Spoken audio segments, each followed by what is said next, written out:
All right, welcome back to the Unsubscribed Tribe. This is episode number 4. I'm here with my good friend Ben Lee. Ben, how you doing today? Same old. I got my COVID vaccine yesterday, so Oh, there's something. cool. So far so good. I got Moderna, I believe. Arm's a little sore. My 5G reception is a bit better than normal, so hey, Good. maybe it's working. Awesome, awesome. And today, not today, yesterday was a pretty exciting day. The US Olympic weightlifting team just announced their Tokyo qualifiers, and one of my uh, I would say body confidence heroes, Sarah Robles, made the Olympic team. So this is going to be her third Olympics. And we have a lot of conversations about her because she is a strong chick and she kind of defies a lot of what people think are conventional body standards. Yeah, yeah, like good on, like wow, like three Olympics, like that's impressive. That's a 12-year career at the top of at the top of the game. Hmm. Which yeah is super uncommon. I feel like especially in a sport like weightlifting too, where I feel like after like one or two Olympics, like a lot of guys or a lot of people are out in general. So Hmm. wow, good on her. But yeah, it's interesting, how especially I think, with way like I mean female body image and physical culture are always gonna, butt heads, I feel, especially with the way how society views like like the female role in general. But it's this idea that that again, and I hate the term patriarchal society, but they see women as kind of like like the eye candy, or they're there just for like the bit of like the side attraction. And, I can almost liken this to pro wrestling. I don't know if you probably weren't watching WWE back in like the late 90s, Janet? No, yeah, again, like those were the kind of body images that I saw and I wanted to stay away from because I was that young, impressionable girl. And so, yeah, totally stayed away from that. Yeah, because like that was the thing, is like all throughout late 90s to early 2000s WWE, like all the women, like none of the women really had much athletic skill, save for perhaps Trish Stratus and Lita, Hmm. which is why they're in the Hall of Fame nowadays. But they were all like, like figure competitors, Victoria's Secret models, blah, blah, blah, with like minimal training, but they're there, just to do like bra and panty matches and and be like like eye candy and valets. But now you fast forward to nowadays, and where WWE kind of swept that unpleasant history under the rug and pretends that never existed. But nowadays their female division is like full of like legitimately athletic women, like some of the most athletic women I've seen in my life. And but Going back as well, like with stuff like WWE or anything in women's sports, there's like a certain body image that's attached to what the ideal is. And so that's why WWE, like all like the women had like boob jobs and plastic surgery and blah blah blah kind of thing. And even see it again in other like modern sports, like like CrossFit is like a good example, where like every single like female high level female CrossFitter has like hundreds of thousands of followers, but that's most likely because like every other picture is like their ass in like booty shorts. So all these dudes are just like following it for the softcore porn aspect, which is pretty crazy in itself. But then yeah, but then you get into someone like Sarah, who is very good at what she does, Hmm. but defies that archetypical or that desired female body image. And I think it goes back into something that's a recurring theme, is that people get threatened when something defies what their standard is. So, there's a reason Sarah gets so much hate, and just like, like idiots commenting on her Instagram, despite the fact she's stronger than all these guys combined. And it's just that, people get threatened. Their ideal of their reality gets threatened. So their only reaction is to get mad at you, which is just like so like childish and just like insane when you think about it. Yeah, it's funny. A lot of these guys think that their opinion matters. Like, I have been actually getting into the comments just as an exercise for myself. Growing up as a female with an authoritarian father, he definitely, set out those expectations of how I was to continue my life. Like, he told me he expected grandchildren, and that I should marry a doctor. And so, I remember, being like, I don't really fit into that. Like my shoulders, I would just get stuck in the change room all the time with my shoulders stuck in a shirt because I've got these insane football, like wide shoulders, and I'm trying on clothes from Asia that are made for somebody that's a wafer thin Calvin Klein model. And like I've got a jacket here that I literally busted out the back. Like I've got two rips in the back because of my lats. And I have to watch that because there's a dress that I can't fit into if I'm, in pull up season, which I've been, I feel like, and for a while. But I, played into that body ideal and I pursued that ideal. I wanted to make myself smaller, whether it was through fat burners. I remember, I think we talked about that one article that I, took to heart to never do core work because women with strong cores don't have that ideal female body of, the big hips and the boobs. And it's funny, you talk about CrossFit and, training, and we do see a lot of people that have a really lean body mass, which accompanies, loss of fat in your breasts, and yet they get breast implants to continue to fulfill. Like the breast implants is very interesting because, like, I personally know I think I would feel really threatened if my breasts were removed. I'm, frankly, I am fairly well endowed and that's been great for me, but I, would fear if I ever had to get them removed, through cancer. So I Mm. feel like I can't really, speak to that. But I do know that, breast implant illness is becoming a thing. Although I was talking with somebody in a lab yesterday, I was getting some tests done at the hospital, and he was saying that butt implants are the new breast implants. And it's Ooh. another issue that we're seeing is that the legislation is so far behind and, technology is so far advanced, and this advertising gets to people and sells them on something that's really harmful for their body. Breast implant illness, comes with a lot of toxicity to the body, and a lot of women are getting them removed, and it's awesome to see. I think that the internet has allowed us to really share the information because, going back to what we were talking about, we just used to watch television, we used to see advertisements, and that was our form of sharing information and consuming Mhm. information. But now we've got everybody on social media and they're able to produce their own story and, share the information that they know to be true. And we're seeing a lot of people coming up and talking about how harmful, these kinds of things are. And I think in general, just that the whole patriarchal society, like you said, is being overthrown because women aren't fitting into those specific roles. And frankly, men are becoming women. And I think it's very interesting to see that. Like, I think that's the real threat for a lot of guys is they're realizing that their attraction is mostly, manipulated to a piece of plastic at this point.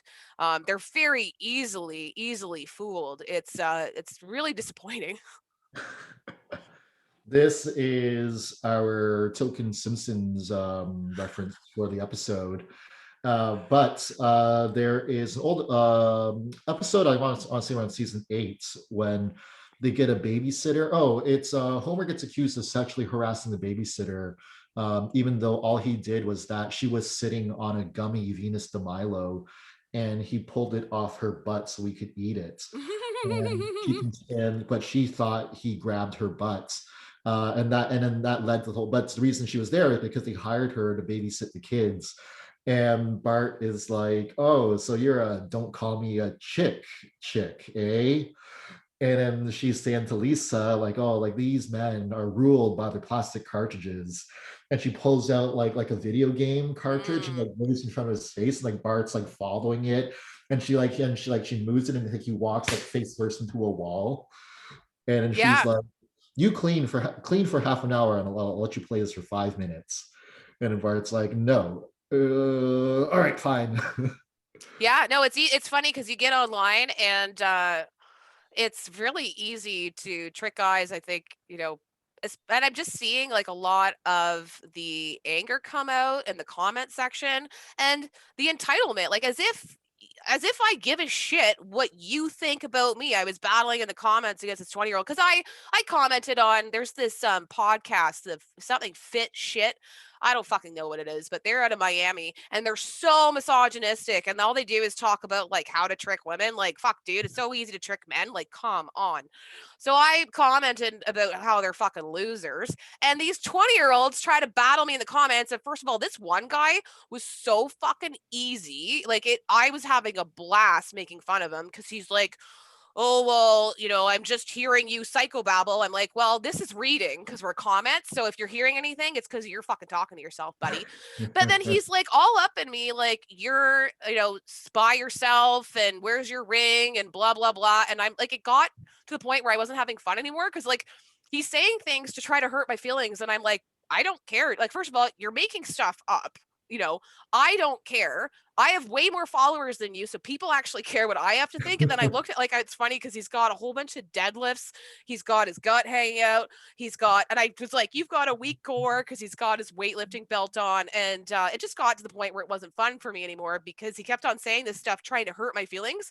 But I literally don't care what he thinks. But he believes that what he's saying is hurting my feelings. And it's like, we totally subscribe to two different ideals. And like, no matter what you say, I was just out in downtown Kelowna and I had guys following me around. Like, it's funny because what I've noticed is that there's a certain demographic of guys that will latch on to me. Like, I've got that. I'll come out, on a night out and I own my strength, which is funny because I've got this photo of me when I was a kid and I am next to my friend who is, obviously a stick figure and you could see my delts and I'm like, uh-oh, I'm one of those muscular chicks. And I tried to really stay away from that. Now I own it and I get guys that, like, this 27-year-old that wants to be either like he's going to be an RCMP officer, followed me around the whole night, because there's something about these guys, they're actually drawn to strong women. Yeah, like you can see that picture. You have very naturally wide clavicles, Yeah. and it always leads to that's what creates like the broad shouldered look. A lot of Yeah. guys would kill for that. Right. Well, I that's the thing know. is they're jealous. I'm like, listen, dude, I know you're doing a shitty deadlift and you're like about to break your back. Like, call me when you do because you're 20. Give it 2 years. But yeah, like it's funny how that works out. It's like I have a friend as well, and she was in a similar boat. Like all throughout her life, apparently, like she would say like her ass was huge, and kids would make fun of her because at the time, like growing up in like the in like the late '90s, early 2000s, all the women are like Paris Hilton. What's the other girl's name? Nicole Richie, the same one? Like, that's like that I Yeah, have the yeah, Juicy Couture suit. That's exactly, yeah, that's who I was trying to emulate. yeah, like there's like stick Ew. figures. So I yeah, and watched then her like, documentary, man. It was terrible. Like, I thought it would be some kind of like she was had she this come to like, G. She's doing the same thing. She's still getting drunk, fighting with her boyfriends, and partying like 10 years later, like as if she fucking yeah, learned something in the last 10 years. And I'm like, that looks fucking boring, dude. yeah, that's kind of sad when like you're in your 40s and you're still doing that same bullshit. Yeah. Or probably even, yeah, like older or younger, or even, yeah, either way. Like if you're like, yeah, if you're in like your 40s and doing that stuff, like it's still like going out to the club like in your 20s, like you got issues. Like I remember like when I was living in Waterloo, like as a student, going out to like a club or whatever, and like seeing like some guys there who are like in their 40s, and they just like stick out like a sore thumb, Yep. Yep. and it, like trying to either like reclaim lost glory or whatever the deal is. But The yeah, classic it meat market. I mean, like, look at that, like the bar just being that place where guys go to find girls and then you get married and you have two kids. Isn't that how life's supposed to go? I don't know. Never happened for me. I remember being in Toronto and, just realizing like I don't think that what I have to offer is something that is guys in Toronto are interested in, and move out west and guys really like when you can haul, cords of wood, split it. It's really helpful actually to have a strong woman, in your life if you're not in downtown Toronto. Yeah, I was saying to someone else earlier today that living in GTA has its perks with the convenience and location and like multiculturalism. Mhm. But then if you want to do stuff, like I don't know, like buy some grass-fed beef, Mm. go haul some lumber in your truck, like that's where it gets real difficult to do this kind of thing. Yeah. And yeah, then that's a trade-off is that like when you're living in the big city, like you lose track of like how to live on your own, Yeah. all this kind of stuff. Like I can think of like going back to what we talked about like the other week about like cooking, for example. Like I Mm. can think of like a lot of people who live downtown who just like don't cook. Like they just order out constantly. So even during a pandemic, like they don't really care. Like, well, I'm ordering anyways. Now DoorDash is giving me all these discount codes, so even better. Yeah. But that's feels like and sounds like pretty gross. Is constantly eating takeouts. Not knowing what's in your food. Oh man, that is such a problem. Yeah, going back to like Sarah Robles and the influence she had on me. I know that, 2 years ago I was injured. I had a really hard time lifting weights and I started following her. And one of the things I really admired was the boundaries that she set for men. And I didn't have those boundaries before. I was playing into that, women nice card. And, I have learned so much about teaching people how to treat me and what I want to deal with and not, and having body confidence. In the last year, I've actually started to have post photos where I am just in my sports bra. And the thing for me that I didn't know was that the sexual harassment and just the harassment in general that accompanied it, and the idea that I deserve it. Like there's guys that are like, well, what do you expect? You look good and you're in your sports bra. I don't know, man. I was just trying to see how my abs were firing in my shoulder press because I'm trying to keep my core, straight and strong. But sure, if that's what you believe in induces sexual harassment, fuck me. Like, are you kidding? And so, yeah, it's been funny because I have experienced way more sexual harassment from being good looking, actually. Like, I've just improved my body and, improved my body composition, started to, just feel better and treat my body better. I believe my look has changed and I look better now. And I get way more sexual harassment and harassment in general, from guys. And I think that was the thing that really stopped me from really putting myself out there before and, learning how to treat people. I'm probably a little bit I'm a little bit more direct than Sarah, I swear. Obviously, she doesn't, but the other day I think she sent a guy to the police station. I don't know if you saw that one, but there was this super creep on a dating app and she posts all these conversations and she gave the guy the address to the police station and he went. Did he reply to her after he Oh got yeah. there? Yeah, he's like, "I couldn't figure out where you are. You live near the police station?" And she's like, "Yeah, you're a creep. I figured I'd save us all some time by sending you directly there." Oh, that's amazing. That is so good. Yeah, you know what? She had recently, you talk about CrossFit. There was a CrossFit coach. I am Coach Jeff on Instagram. I remember his name because I emailed his gym after and was like, "This is garbage," because he's publicly posting on on internet forums and making fun of Sarah, who's a way more accomplished athlete than he is, and it's funny that it's not a lot of people, I think, especially men, are realizing this whole cancel culture. It's not cancel culture, it's called transparency, which didn't exist before. Like, yeah, I get it. Before you could beat women and you could be sexist and be a misogynist when nobody recorded you on video. But now that we're recording you on video and we're showing everybody, how, women are really being treated or how, different races are being treated, it's really threatening the white patriarchy and the control that they've had. John Berardi actually posted a comment he received from a gentleman the other day who was thanking him. He's a white male, very privileged, and didn't realize it. Didn't realize the experience of other people, and it's just it's been continued in society, but now it's being disrupted because we're sharing our stories. Yeah. Yeah, it's really interesting, how all that's going on. And I feel like that leap only occurred like very recently as well. Like this is something that's brand new. And I think as a result, like, like again, when it disrupts your perception of reality, it's very threatening initially, which is why there's so much pushback. Because I can kind of think about as well, like me myself, interacting with younger people, like my ex, for example, like we're in the same birth year, I believe, which probably means we're raised on very similar mentalities. And I mean, growing up in like an Asian family as well, Mhm. there's a lot of pressure to perform, especially academically. When you're a kid, academics is all you have, other than your extracurriculars like playing the piano and swimming and taekwondo and all this other crap to fill up your day.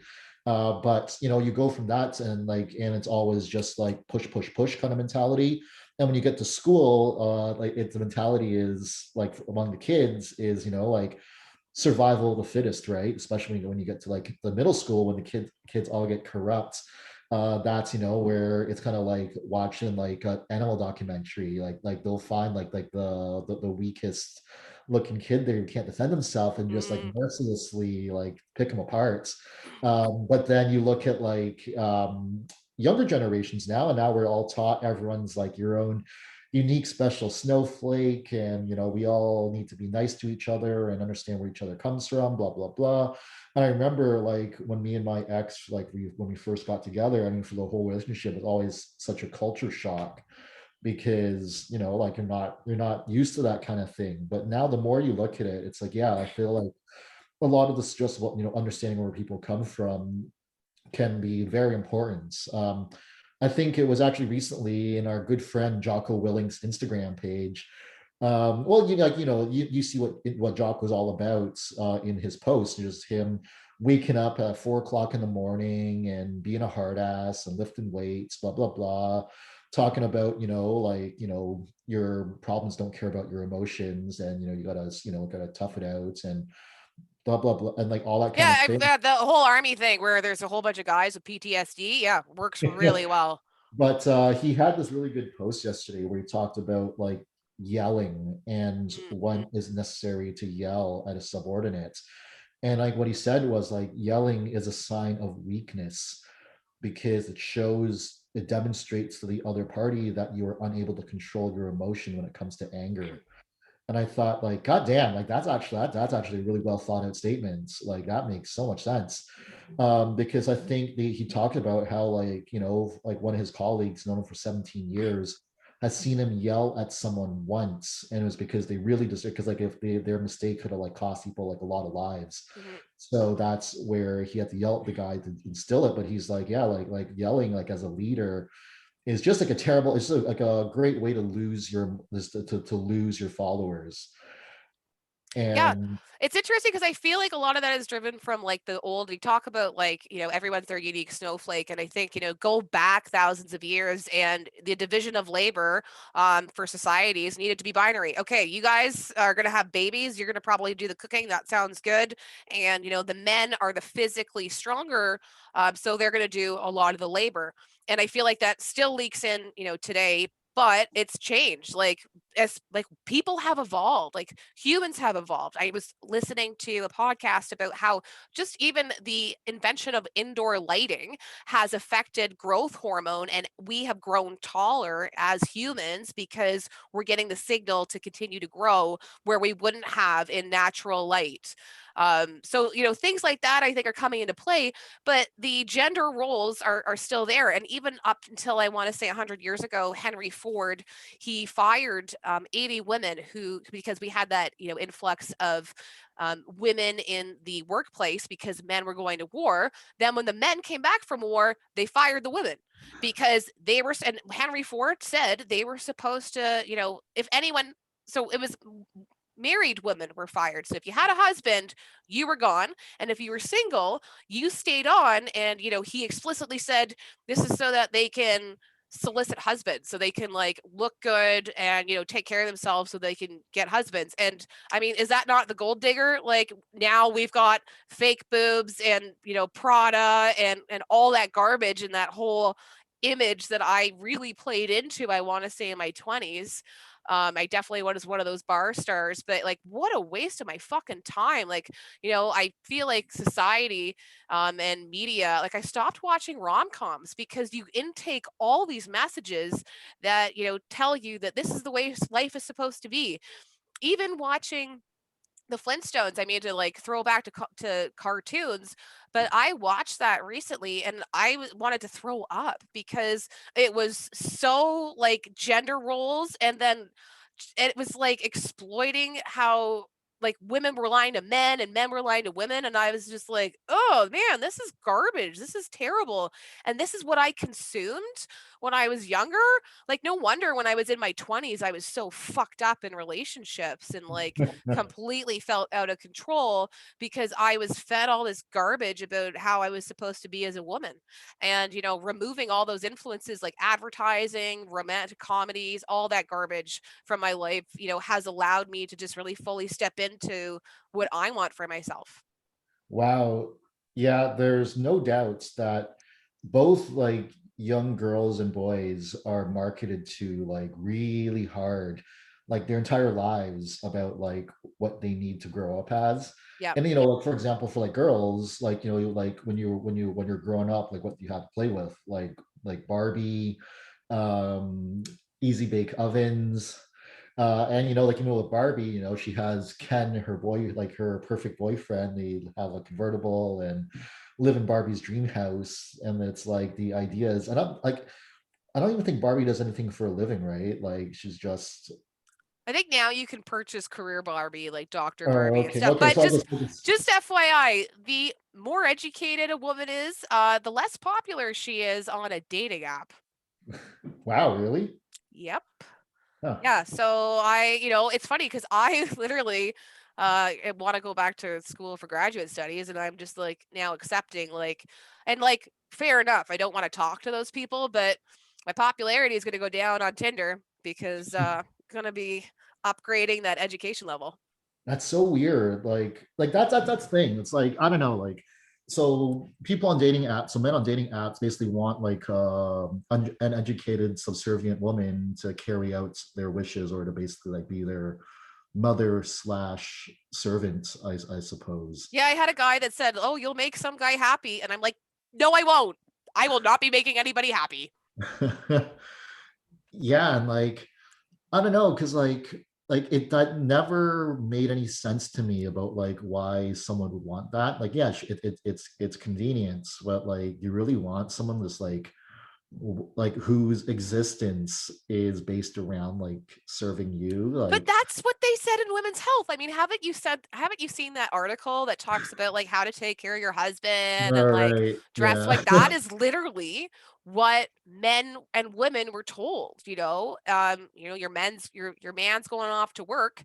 He's had a really rough day. Make sure the kids look, and that's like another thing too, is how the children played into that because I feel like that really affected me too. Is like I was a child and was, expected to play a role in my parents' life, producing grandchildren. My dad told me that he expected grandchildren. I have not yet produced grandchildren. I don't know if that's a thing. I did get a dirt bike. He's not very excited about that, unfortunately. All right. But yeah, I don't play into that role. But funny enough, again, it's coming in. I don't know if we've talked about this on the podcast, but I'm getting a lot of younger men, and I've actually really shifted a lot of my dating interest towards younger men because I'm finding there's a divide, based on the fact that up until 1974, women could be denied credit for a mortgage. So think of how many women who, like, they needed men for housing. They didn't, as much as, like, yeah, society told you this one thing, but also there was no other option. This is what you needed to do. And now we have seen generations come out of single moms. It's much more common, and they're raising children who have witnessed, their strong mother and, behavior from fathers that they don't want to be a part of. I was talking to a gentleman who his dad moved to I want to say Thailand, and was a complete womanizer. What better place to be a womanizer than in an Asian country where they, produce that's, the sex the sex industry is a strong part of the economy. But Mhm. this taught him what he didn't want to be like, which is super cool. Wow. Yeah. Yeah, that's really interesting. It's yeah, I can think of this one time I was on a flight from Chicago to San Jose, and I was talking to this lady who sat beside me, or sitting beside me rather, and she was retired. She was a retired postal worker, and we ended up talking for the whole 4 hours about like U.S. politics, and it turns out she That's was a pretty. that's a you're courageous to start a conversation about US politics sitting next to a person on a flight, cuz it's like if it goes south, you're not going anywhere. Yeah, like I'm not sure what my end game was with that, to be honest. But because I thought, yeah, I got 4 hours, like let's just see what happens. Uh, and but it turns out we actually had a great conversation. I learned so much from her, because it turns out she was pretty far right on the political spectrum, and she was telling me stories about, because it's also like in her 60s, so she was telling me stories about what it was like growing up during women's suffrage, and like the female empowerment revolution. And the way she so eloquently put it was, all femin all feminism ever got me was two jobs. Because she was saying, like, thanks to women's empowerment, she had to go find herself a job, but when she came home, she still had to cook and clean, take care of the kids, blah blah blah, Yeah. kind of thing. And like, I mean, I didn't say too much because I was just mostly in it just to hear her opinion after learning, like, oh, she's like pretty far right. That's just, it's kind of like Louis Theroux, right? Like the documentary guy. Like, you just want to hear. He has the way of asking questions that just makes people just want to speak. Mhm. And I feel that whenever I travel, like that's what I like to do as well, because like I'm meeting all these people who I've never ever meet. Like, how many like far right, like 65-year-old women do I meet on like a regular basis? So when I meet one, like I'm gonna really try to get as much info as I can. But she started talking about that. She got on the topic of how women in the workplace was probably one of the biggest mistakes that they ever made, and how far it set back society. Mhm. And she talked about how, about how apparently biologically women are not good decision makers. So when you have them in like leadership or executive positions, Oh, my like head's hurting. often they make poor choices. Oh, ow. Oh god. So She apparently believes this. She her believes fiance, wow.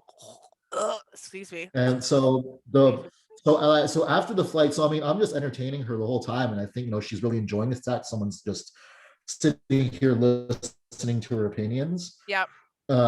So like she became like a good friend of mine. I actually got her cell number, and she asked me for my Men address, picking up and the because ladies. well, I mean, or rather her fiance, or boyfriend, whoever it um was an author. She wanted to send me a book he wrote on the subject. Did he write the So I oh my was like, yeah. god, really? Wow, that is she's I brainwashed have it you. down. I have it downstairs actually. I think next episode I'll bring it with me. Um, so you'll see, but we'll continue the story for next episode. Is it But does it root it in the the Bible? Like last thing she said to me, there's a lot of Bible verses I can pull up, but it's you finish that. I'm gonna pull up some Bible so verses. so the only thing I'll give you on that is Mhm.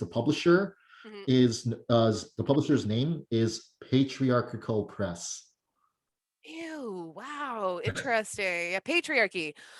Great transition into like what I was thinking of. And this has become, I think, a big theme for you and me. And it's become something I'm really speaking out about because I was raised Christian. I was homeschooled. I read the Bible every day.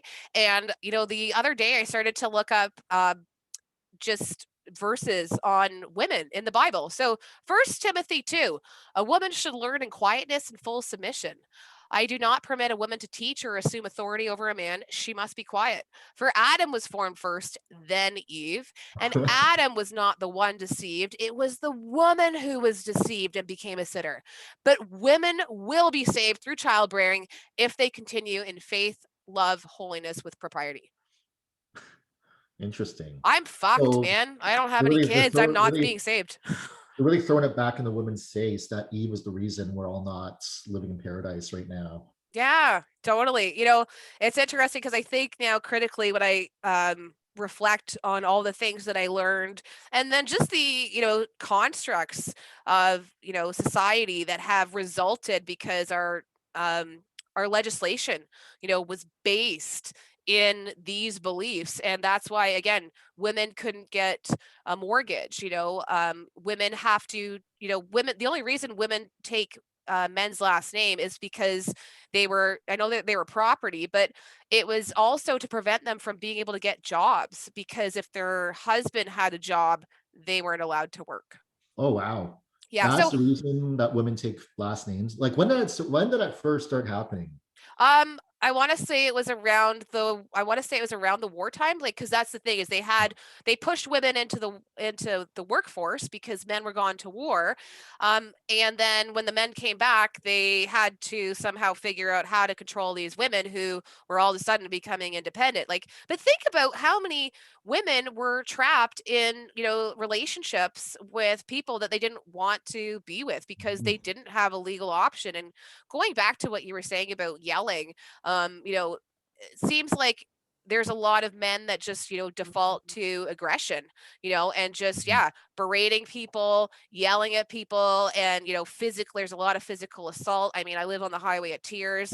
That's a huge thing. But there's definitely a control issue that's coming up from the patriarchy, that you can't control these women anymore. And they're struggling to reestablish, I think, their own identity. There's a lot of guys that just, yeah, just hate. They think that we're feminists. I mean, I'm not a feminist, really. I don't consider myself, but I think about, the effects that it has on men too. When we talk about men being the ones that are supposed to provide and the ones that are in hard labor, and now they're all hopped up on opioids and they can't get their dicks up.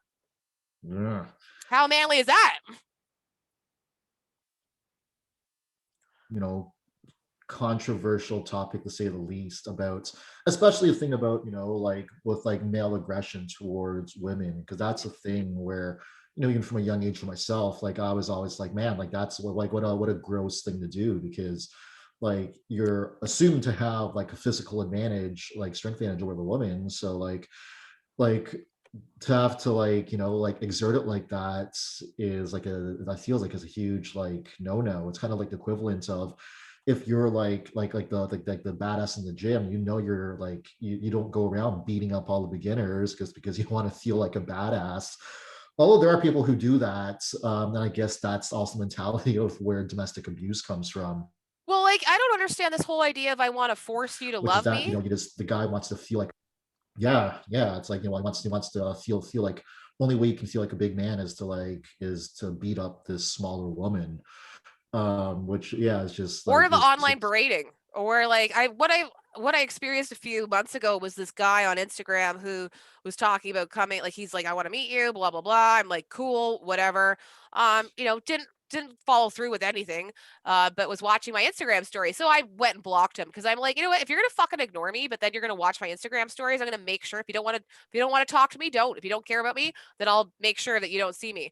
So he ended up figuring out that I blocked him. He's like, you blocked me on Instagram. And I gave him a thumbs up. And then he's like, no, not thumbs up. And then he started to berate me. And he was like, saying, like, I fuck bitches like you for breakfast and blah, blah, blah. But then he like called me and FaceTimed me incessantly. Like, I'm not answering the call, dude. You're berating me via yeah. text. I'm not, it's funny because I had another guy who was battling me, I think on Ken's, I think we were talking about this guy just came in and was battling me on Ken Kanakin's Instagram, and he ended up, sending me direct messages with videos, and I was like, I'm not watching them, dude. I don't give a shit. Like, why? Like, how cute that you think that you're gonna send me videos and I'm gonna watch them. No, I don't fucking care. Like, I already think you're wrong. I'm not gonna waste my time. But like, it's really cute to think that I care. Like, why? Why do these guys think that I care about what they have to say? But they've been fed this idea that women are like this guy the other day. Oh, where's the ring on your finger? Well, fuck. First of all, I've got lots of rings because I've, generational wealth. I've got jewelry. But like, that's not my goal. Like, my goal is not to go get a diamond ring and get a guy's name, but he thinks that that is. So he insults me with it. And I'm just like, well, this isn't fun anymore. I'm not insulted by what you're saying at all. Yeah, like going back to this whole cultural thing as well, this like a big Asian thing, where it's expected that like the kids are gonna, after they finish their university education, they're gonna, like find a girlfriend or boyfriend, get a job, get married, have kids. Then the parents have grandkids, and you carry on the name, and it Ugh. just keeps going and going and going like that. And then that's the order as well. It's like university. It's like university, job, marriage, kid, in that order. Yep.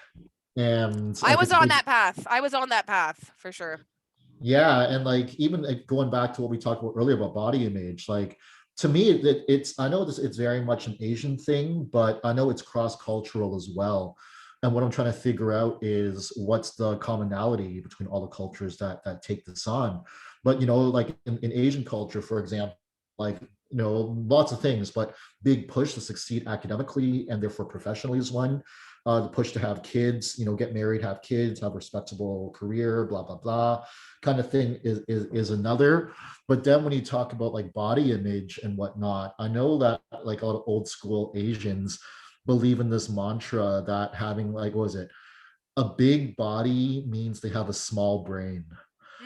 So Hmm. like they're very anti like don't look too jacked kind of thing, because they think that like, So oh, are if you you're ostracized from Asian culture then? actually, yeah, like I mean, we're not that traditionally Asian in our family anymore. But I remember early on that was one thing that my parents told me, What? or that my mom told me was that like when I first started working out, they were like FYI, this is what the Asians believe. Yeah, that a big body means you have a small brain, and I was like, well, that doesn't make any sense. Like how like the two are just not correlated to one another. You're like, "Hey, this is not correlated at all." And your mom's like, well, that's what they said. Yeah, that's exactly how it went. She's like, I'm just telling you what the culture says, and I'm like, all right, well, they're all idiots, so good luck with that. So good luck with your culture. So yeah, that was a big thing, and especially for women as well. It's that like the ideal body type for an Asian female is like a stick figure. Hmm. And I forget if I was telling you this story or someone else, but like like being in the University of Waterloo for so many years, there's a lot of Chinese students that Engineering. pass Yeah. through. Engineering, computer science, accounting, those are all like really big, like especially international from China Hmm. students. So my parents are just fucking loaded. And what used to always piss me off was doesn't matter what building I'm in, but if there's like, and I really hate to like, I mean, and I'm trying not to stereotype here, but this is just my observation. But anytime there's like an Asian girl walking in front of me through a doorway, 9.5 times out of 10, that door is not being held for me.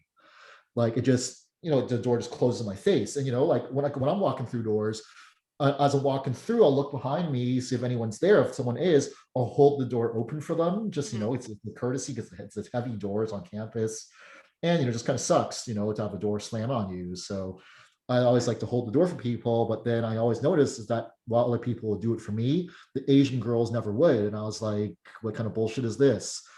So eventually got to a point of every time I would see an Asian girl walking behind me, I would just be like, oh, I didn't hold the You're on your door. own, bitch. Yeah, like yeah, how do I like pay it back now? Well, But what I learned later on was there's a reason they didn't hold the door, which is they apparently are not physically capable of holding that door open. well, that's too bad.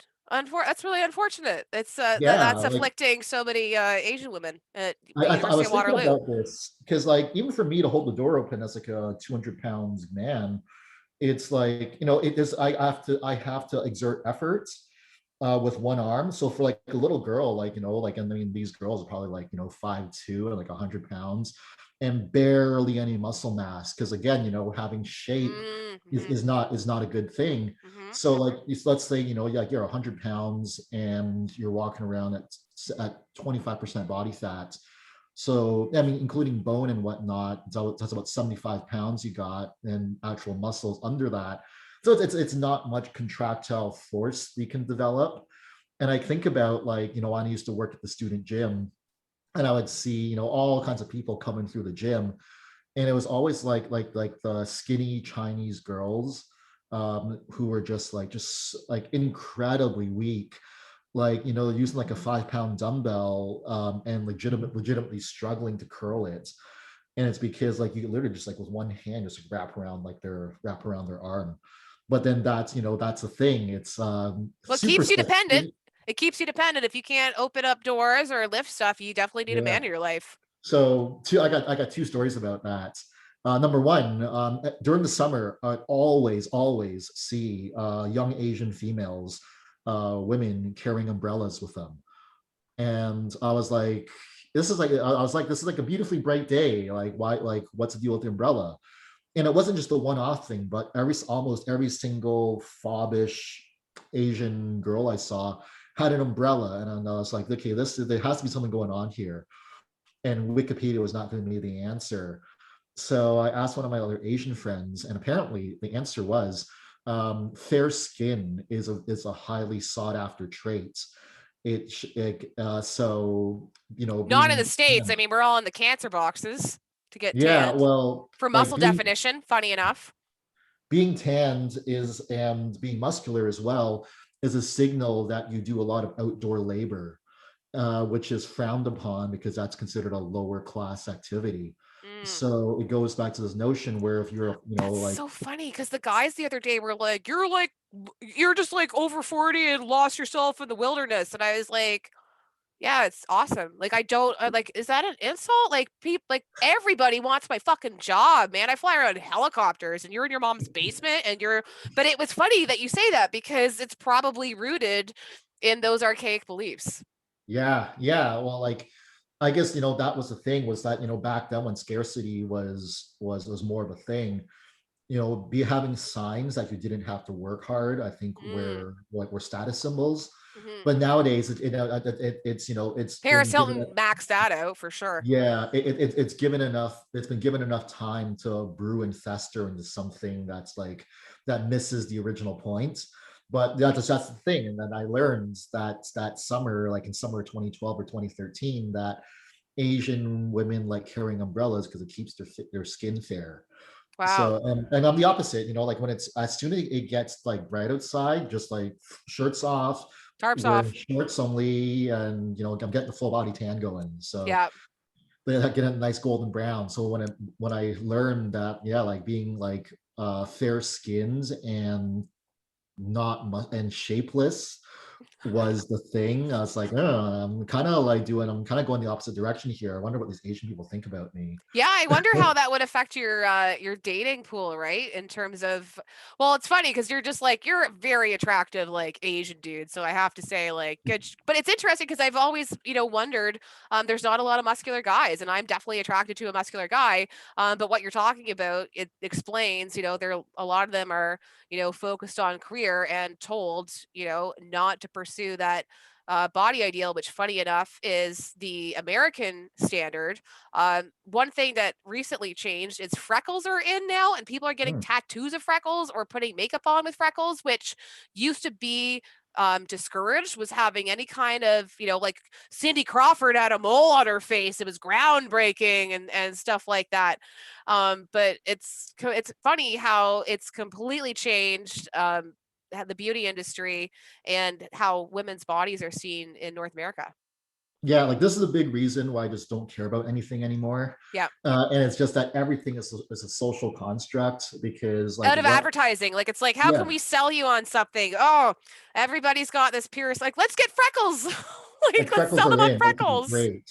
Like, okay, and then eventually they'll be out and clear skill will be back in, then now what? Well, Yeah. hopefully by that time it rolls around, everyone who had freckles will be dead, because it'll be 50 years later, and we can now get the next thing going. It's like haircuts. Like, like I remember in undergrad, one of the buildings for mechanical engineering had class pictures for every single graduating class starting in like 1961, I guess, because the university started in 57 and it was a 4 year program at the time.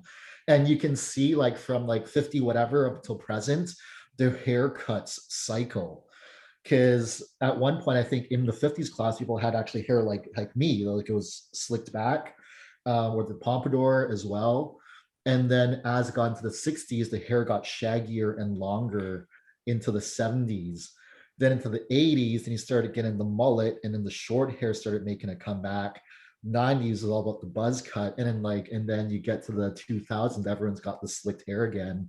Hmm. And it's pretty wild to see that happen. But yeah, like everything is just in a cycle. So like like it's funny, like when you're growing up and you're so insecure, like you always think, oh, like all the cool kids are wearing Nike shoes or whatever, so I need Nike shoes. Or Yeah. the celebrity LeBron James is telling me that I need to be drinking Sprite, so I need Sprite, not 7 Up. It like And plays into our original desire to be a part of the tribe, right? Like if ever, like that's my way. If you can purchase something to belong to the tribe, you need to do that for survival. yeah, it's like sports. I think sports fans are the best example of that, Yeah. where everyone's like on game day, like everyone's wearing, I don't know, like I don't really watch hockey, but I guess like a Leafs jersey or like a Canucks jersey or something. And yeah, and it's like if you're not with us, you're against us. I can remember when I was in grad school, we had this technician who worked in our lab, went on to do his PhD at Stanford University. So really, really bright kid. And he was also a very high level soccer player. Like the story was, he's Scottish, grew up playing soccer at a very high level. I think he played for the junior Ranger team, if I'm not mistaken. Hmm. Hmm. And he would tell, and later on, like had like a full ride scholarship to a D1 university to play soccer for, until he tore all ligaments in his knee twice or something. And then happened to just move to Waterloo because that's where his parents were, and is now has a PhD in biomechanics. But anyways, like the story is, he would tell me in Scotland how insane and tribalistic soccer or football Hmm. is, especially in Scotland with like you got either Celtic team or the Rangers team. And I actually think yeah, like I think he played Celtic. So I remember he would always wear the Celtic jacket. And and unfortunately, the tribalism on that extends itself into like a Protestant versus Catholic, like your IRA versus like the other guys. Yeah. And it's that I believe like the Celtic team is full of Catholics. If you're supporting Rangers, you're more of a Protestant, and therefore that divides itself into either side of like either side of the war as well. So what'll happen is before a game, the two sides will agree to meet in this alleyway beside the stadium and get into a huge brawl. Then they'll get, and I mean they're already drunk at this point, but then they'll get more drunk. The game starts, they go to watch the game, sit in their respective sides, get more drunk. And after the game, basically they have family seating and general seating. And family Fighting and seating, WWE seating. yeah, literally, like they assume that the family seating is for people who don't want to fight after. Hopefully. So like the family row sections are let out first, and then everyone else is left to their own devices, and then that's when they're all drunk and angry and they all fight each other again, and then they'll do it again a few weeks later at the next event. But yeah, that's the way she goes in the UK. Yeah, it's funny you talk about Scotland. I actually made a friend who lives down the street. He is the former whatever the CIA is in Ireland, that was him. Like he was Wow. doing that at the age of 19, saw a Ooh. whole bunch of dudes get shot in front of him. Now is retired, devotes a lot of his time towards helping people, really, really amazing social programs. But I've been talking with him about gender stuff and, the issues that are presented.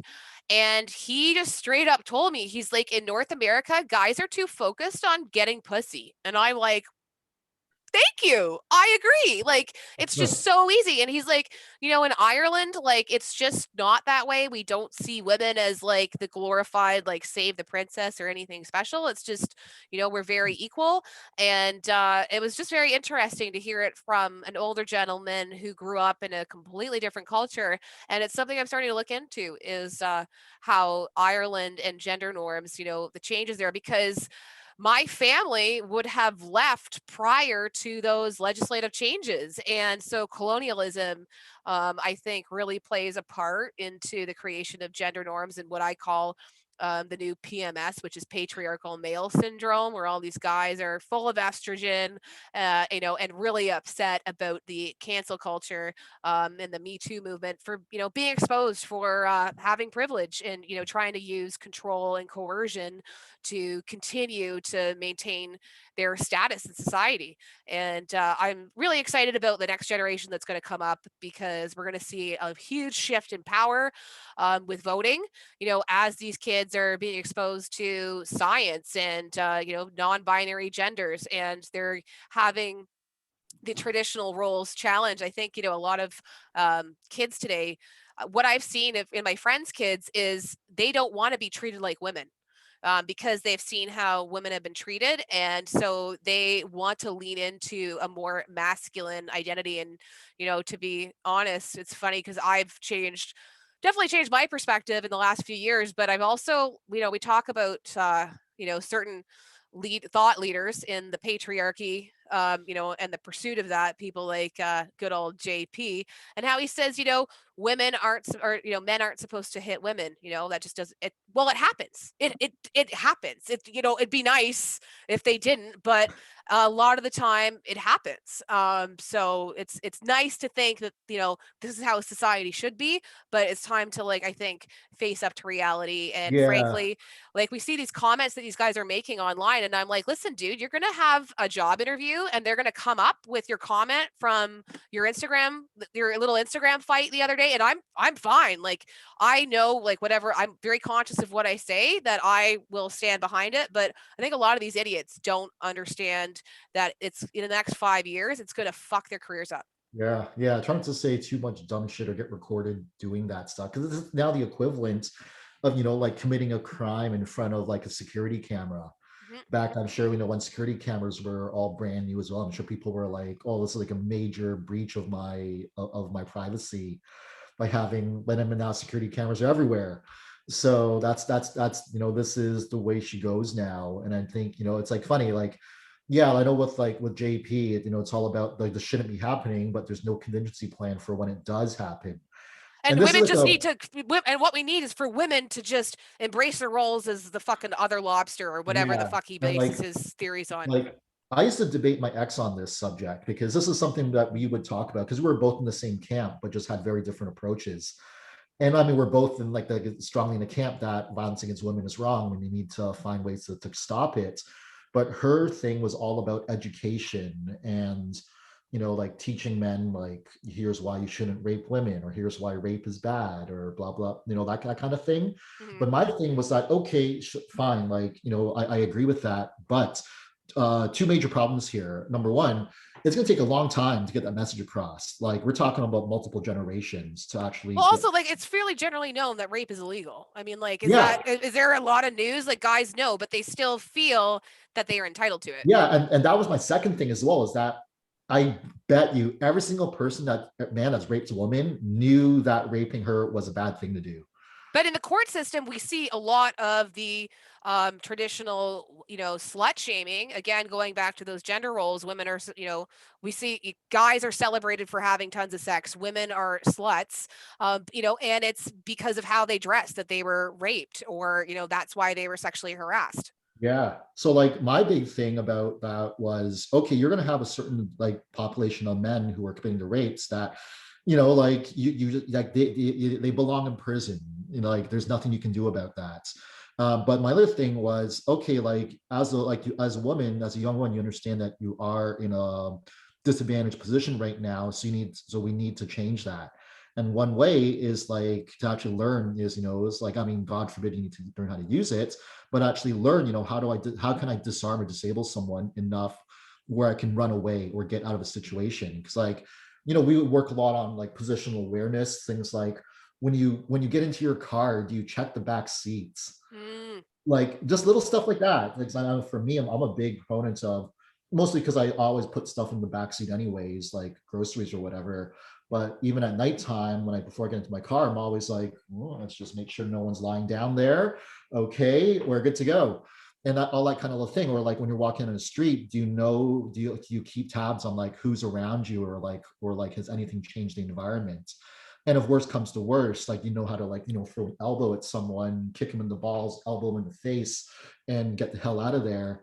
And that was my thing, was that, yeah, like education is necessary, which is what's going on right now. But again, like you still have a lifetime or two that need to be protected. Well, it's So also you're actually dependent on other people's compliance, which again, like that's I think the huge problem. It's this is the thing is that the whole gender norm structure is dependent on the compliance of other people, and what a shitty way to live your life. Like, oh, I hope everybody else like, plays their part, and like, and that's why you get into these control issues, is that guys are like, you're not doing your woman part. You need to be a woman, do your women part, and then society will be fixed. That's, and I yeah, feel like we've got like such a lineage of like alcoholism and garbage. Like, let's stop pretending like the 1800s was fucking awesome and that's what we need to go back to. yeah, I enjoy having indoor plumbing and modern medical science. So, and having like like a lifespan that went beyond 50 years old. Yeah, So yeah, maybe I will take today more so than previous generations. But yeah. yeah, like it's so like someone else that you mentioned. But I am drawing a blank, so maybe we'll try to edit this part out. Okay. Well, you know what? I bet you probably have another meeting coming up here shortly. So thanks again for the conversation. Tell people where to find you. Yeah, so you can find me on social media, mostly Instagram. My company name, Fortius Labs, that's at FORTIUS LABS. Whether you're a personal trainer or a strength and conditioning coach that's looking for better solutions on how to assess and train your athletes, or you yourself are active yourself, but you're concerned about getting hurt and want to find better solutions on how you can train safely and effectively, we can help both of your cases out. So you can visit us there. Website is fortius-labs.com. Or if you're so inclined, check out my own personal Instagram full of cat pictures and martial arts videos. That is at BCYLEE. Yeah, Ben is so handsome and smart that he doesn't need to get a dog to substitute for his personality. Again, my name is Janet Rocky's Adventure over on Instagram. Love having these conversations. Look forward to doing it again soon. Thanks again, Ben. Sweet. Thank you. Have a good one, y'all.